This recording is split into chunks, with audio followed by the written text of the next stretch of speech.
Hey, what's going on, everyone? I'm Corey and I run an AI automation business that is turning over 5 figures per month.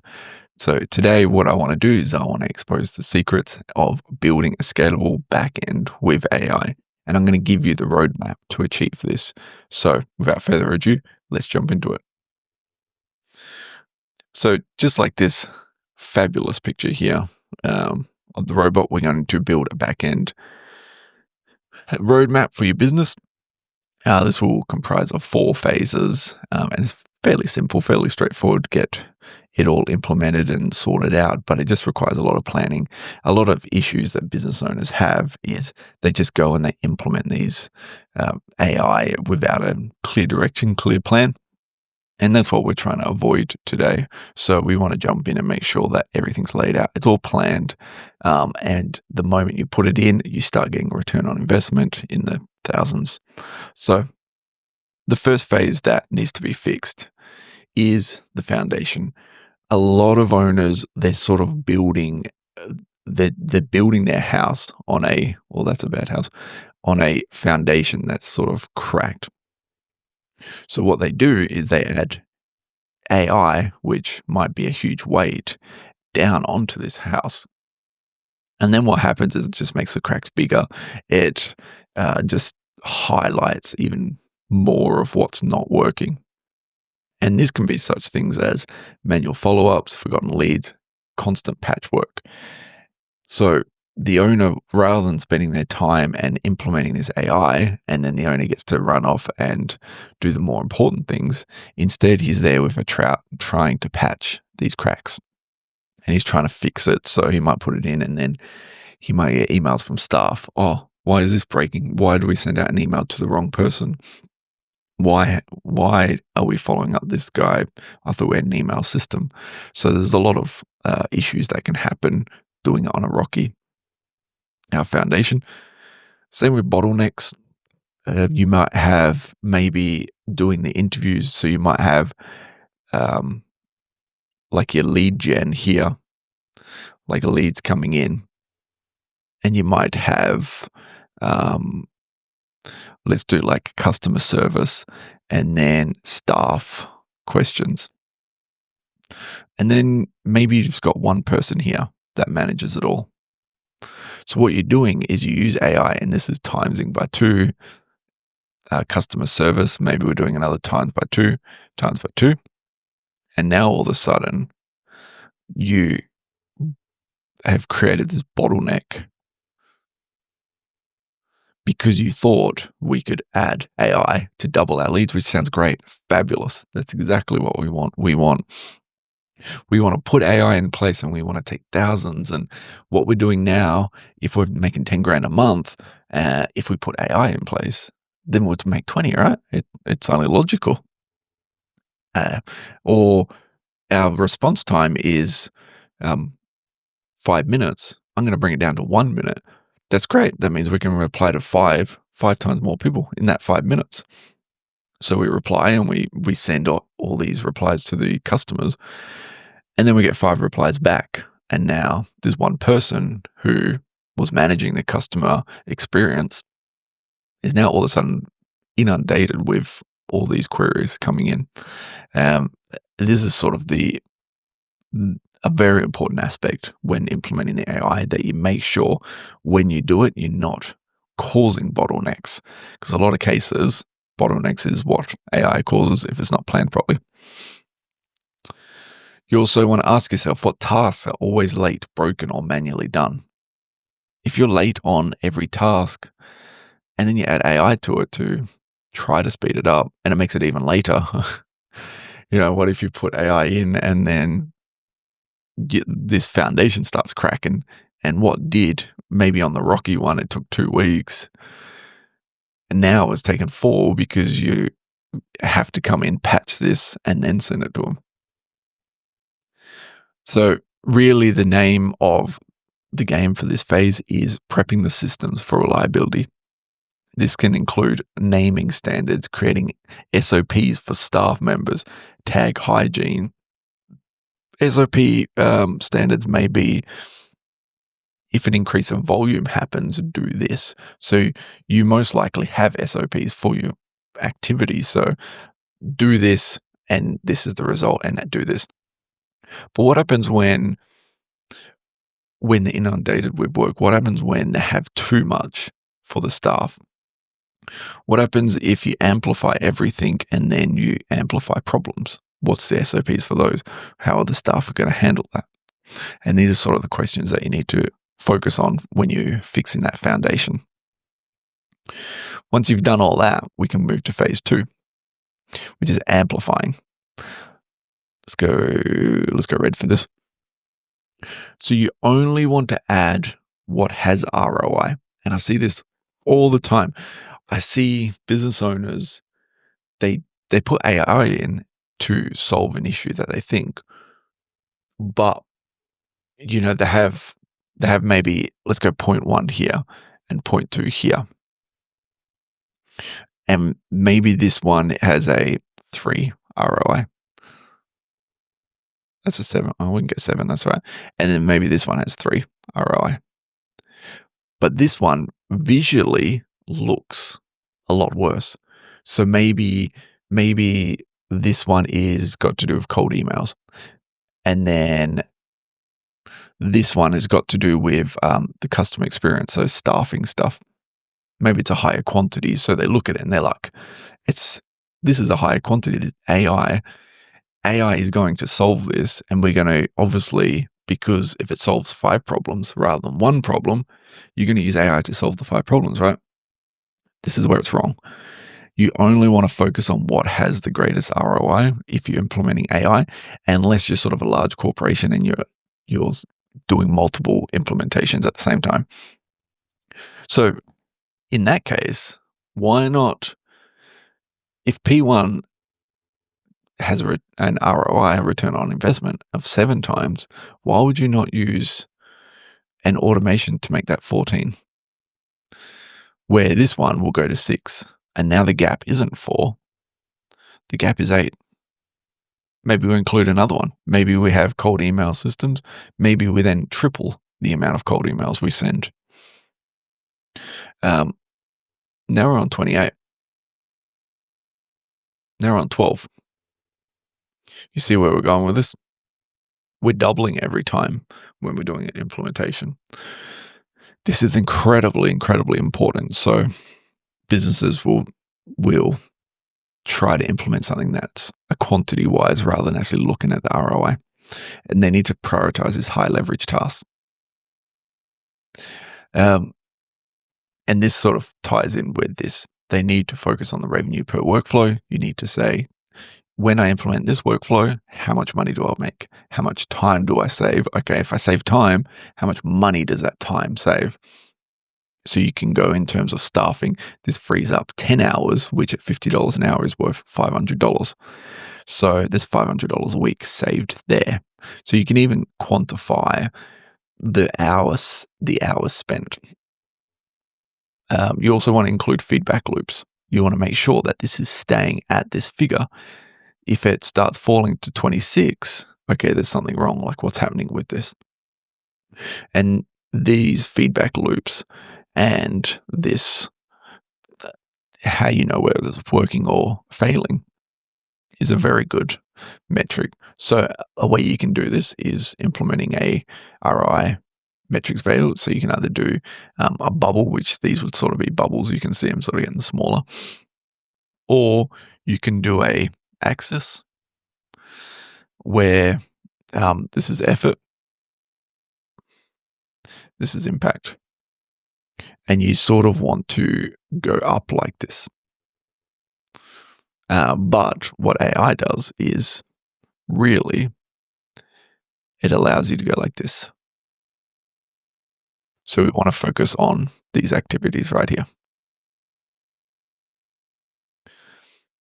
Once we've done all that and we've got the ROI in place, we've got the foundation sorted, everything is going well, you should be scaling really high at this point. You've focused on ROI tasks, more leads are coming in, more time is being freed up, which then in turn means more leads coming in because your staff has more time to actually go out and possibly get the leads, or they can take on more workload. So we have our scaling done. We have the foundation done. So when all these leads come in, the foundation is strong and we just start going to the moon with it, essentially. Now it's time to scale really hard. This is a hard scale. I like to call this it's an amplifier, but it's like a mild scale. When we do this, this is making the ops run without you. This is where everyone jumps to. They jump straight into, oh, I can put AI in. This will replace me. This is awesome. I don't need to be the boss anymore. I don't need staff members anymore. But this is phase 3. Like, if you implement that, as you've seen before, you're going to go on a rocky foundation. So you need to assign roles. You need to say, now the foundation's done. Now ROI is running it. So maybe we go P1 here. So maybe P1 we've amplified and we know this is the one we want. And there's one human. We'll do circles for humans. Okay, let's add a bot here. A robot. And then we eliminate this human. Poor use of words. Then we take this human out of the picture. Even more poor. But you get the idea.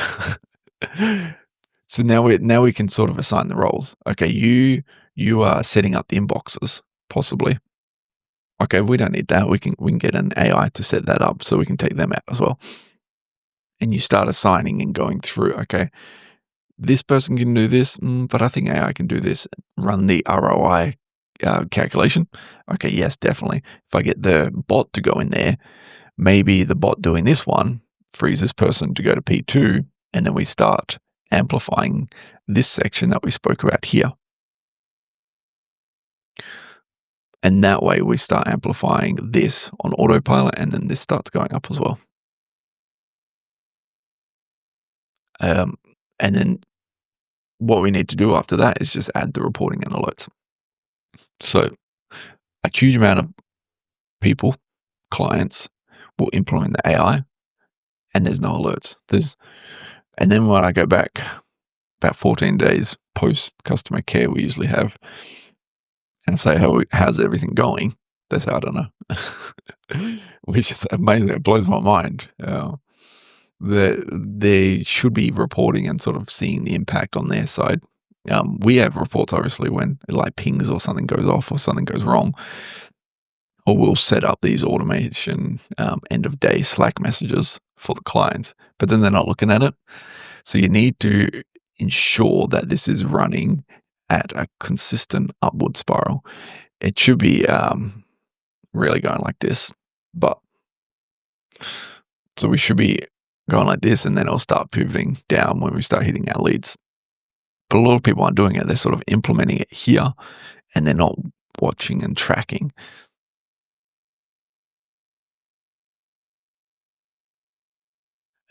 So the next one, obviously, dashboards. They should have Slack emails set up, so red flag triggers. And this goes along with the foundation. So you should have the foundation sorted. Now we're sort of tracking everything, getting updates, essentially just being another team member. So you want the AI to go in and you want them to act as a team member. You do end of days end of weeks. You do some sort of meeting with team members. So why don't you do it with the AIs? Why don't you sort of review its performance? Why don't you get updates from what it's doing? Because a lot of people just think they just put the AI in and that's it, it runs on autopilot. But you should be still treating it and reporting, and you as the captain of the ship should be reporting, okay, even though he's a robot, what's he doing? How many people, what's the ROI on this? And that's another huge point that owners are often lacking in. Once we have all that, you want to build an ops stack. You want to make sure that you have a visual example of this. So you want to get a mind map, and you want to start here, and you want to sort of say, okay, let's go outreach. What are we using? We're using make.com. Make. We're also using maybe Instantly for our emailing.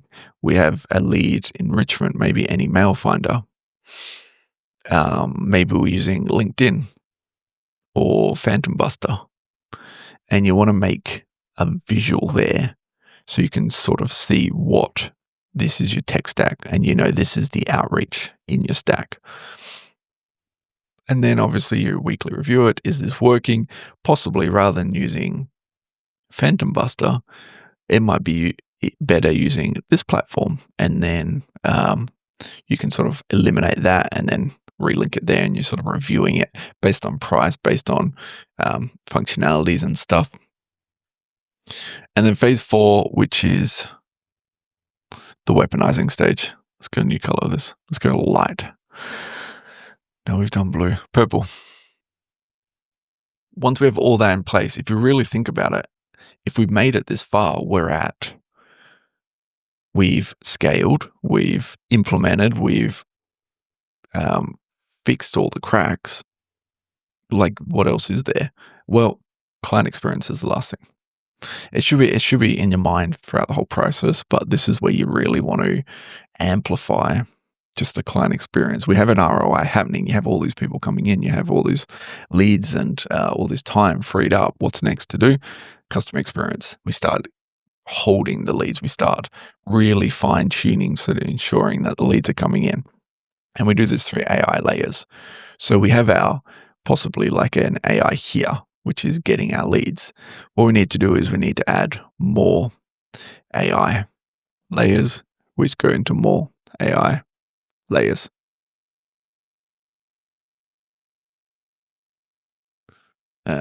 Just does.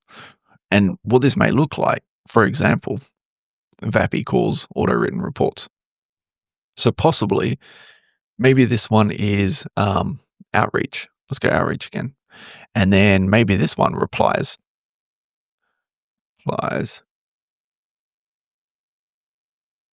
So that one replies. Maybe this one is doing research. This one might be a calendar bot. Calendar. The writing is working. And then we go into sort of the next outreach. We might then add them to another sequence. So this might use an external platform like Bravo. In there, maybe we'll have more AIs. And you can see you start laying this up. Another way you could do this is if someone books a call for the company, you send them an email. That's an auto responder. You send them follow-up emails. You send them maybe a Zapier bot, an AI caller, calls them and says, "Hey, are you all good for Monday? This is Corey's assistant." And then post calling, you send them an email. Maybe the proposal, maybe the contract is all automated as well. So all of these are sort of layering these stacks in. And that's where you start getting like whole team builds and really efficient business operations. And this sort of falls into the predictive operations. You know what's going to happen in every single one of these stages because it's programmed. It's not like, we get a human, not to dunk on humans, but we get a human and maybe they have a sick day. Or maybe they're having holidays. Maybe they're having a lot of these other things. It's very hard to do predictive analysis. So with the AIs, obviously none of that is occurring. So we can start building some predictive ops. An example, if a lead didn't reply within 3 days, the trigger is 3 days and it's going to go down possibly, this path down here, and it'll just keep going and flowing. So that's the last stage. Once we have that, we're building whole teams out, and it just becomes a huge scale operation then. So to include it all and to hammer home this point, AI shouldn't be seen as automation. You should sort of see AI and hiring automators and implementing all this stuff as building infrastructure. They shouldn't be just one-off builds. You shouldn't just say, "I just want this done, nothing else, hands off, we're good." You should say, "Okay, I want this done first. Okay, that's done. Let's do this one first. Okay, next one." And you should look at it as a map, as a piece. We're going to automate this piece first. This is sorted. Cool. Let's go to the next one and the next one. And then once you've done that, that's sort of the phase 2 and 3 aspect we went through. Then you want to go sort of the phase 4, and this is where you sort of approach them and you say, okay, I have this bot here. I need to add some layers to it. And then this is where you start adding the infrastructure. By the end, you have something similar to this. This isn't like a real scenario. This is just an example of a flow map that you could see as you're building these out. So if you imagine each one of these boxes, not as this, but maybe this one here is lead gen. Maybe this one here is customer service. Maybe this one here is marketing, ops. And you could just go through it, and then what happens is that, you're sort of seeing this in real time and you're linking them all. So let's say this one is email outreach, and and we have this arrow going here. Well, then maybe this one is enriching data. The pen is too thick. Maybe this one's enriching data. Maybe this one is LinkedIn research, and it links into here. Once I get an email back, then you'd need an autoresponder here to respond to the emails. And then possibly this is your CRM system and automation. And you can see how that all starts linking. So this goes back to the one we were talking about here. So we build out a flow, we add what's going around it. And if we move this one here, you'll see they are very much the same thing. So you're adding this module. Maybe that's this module here. They've got logos. You'd have boxes. But it adds this AI tech stack. And this is sort of your goal of what you're looking for implementing with the AI stuff. So you're building this infrastructure. So I hope that clarifies everything. You should go through, do all 4 phases, watch this video back again, and plan for the future, plan for long-term thinking. Think of an infrastructure map. You could even start with listing mind maps and say, this is what we're doing for outreach, this is what we're doing for customer service, and putting boxes in, and then it can grow as you think and link it all up together. So I hope that helps everyone. If you have any questions, let me know in the comments below. If you want something specific to talk about, also in the comments below, it'd be great. And then we can really tailor these videos to help you guys directly. Other than that, like and subscribe, and have a wonderful day.